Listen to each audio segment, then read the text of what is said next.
گرموگوریا بازار جلوبرگان لسر جشنانه دکاندار دیار دکن که 3 سالی دا ولوین دی بازار واندا پیداد بتن لی سال به سال اولوینه کم تلی دهتونو بازار خواف دبت بوه جشنه جی بازار وان اتراوشکا خراب دایا خود جشنت بری یعنی تقریبا بری 4-5 ساله شول گلک باش بی بس حاليا سال بو ساله سيك بترت خربطت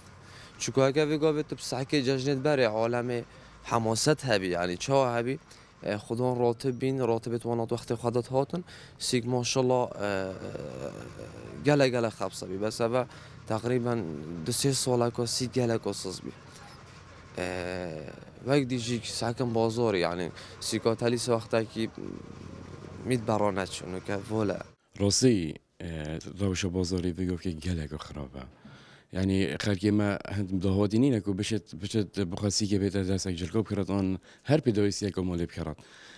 چه یعنی اوه بومایی که راتب نینه یعنی قیران آلدی قیرانی دار سرما داتید زحمته یعنی او دهاتی دست خلقی دانینه که بشت بخواه شولگی بکرد راستی شولگی کیمه خود گلک ما سامانی که ناف شول پره دوی جلگا حتی نکه شول دنه که تکو امش خاطر سین ام راس مال خانه داریخین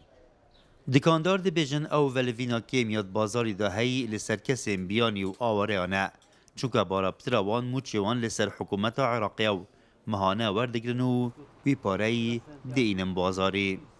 شوله ما اغلب سر موچه هکر موچه بیتن بازاره هکر موچه نبیت بار که هنده رو جامتین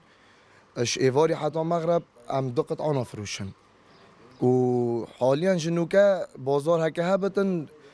بازار آواره و اوید بیانی پترش یه ما چکو ما راتبه وان و موچوان یه هاتی و یه هرمه جی ایک راتبه هاتی هکر در راتب هات بان آن 3 راتب هات بان اکیدا حرکت هفت بازاری و شولو ساند ما کرنوکت بسیارش وان دکانداراب که دهی باور که 800 مشتری ما آواره بی یعنی شوفتنان دیار مرزان نخل که زخونه اره والله کی تو اسایه یعنی خلک میزاقو کم ترد کردش آواره اش اوید در و مثلا اوید نوکه کی پنابر الویره او پتر جلگید کردن واسه اون مرزان باشترش پوره ایوه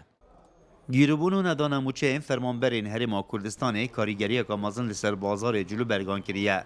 چونکه او پاره دیتت بازاری دو ندانه موچه آن بازار افلیج کریه و دکاندار زیاندار کرینه رعد عمر کرسات نیوز زاخو